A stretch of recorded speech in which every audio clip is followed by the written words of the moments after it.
মানভূম ভাষা ওই পুরুলিয়া,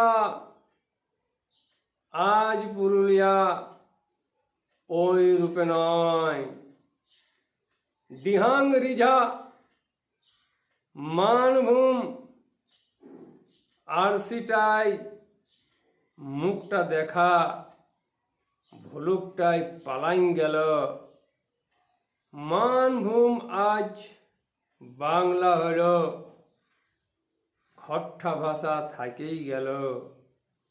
সংস্কৃতিটা কিছু গেল, পুরুলিয়ার বাংলা এখনো অনেক অজানা রইল।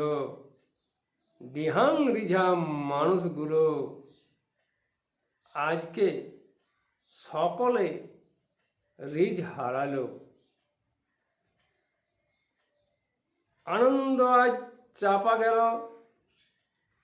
ভাবনা দিগান্তরে দিক হারিয়ে মানুষ আজ মিথ্যায় ভর হলো। পুরুলিয়া মানভূম ভাষা কোথায় গেল?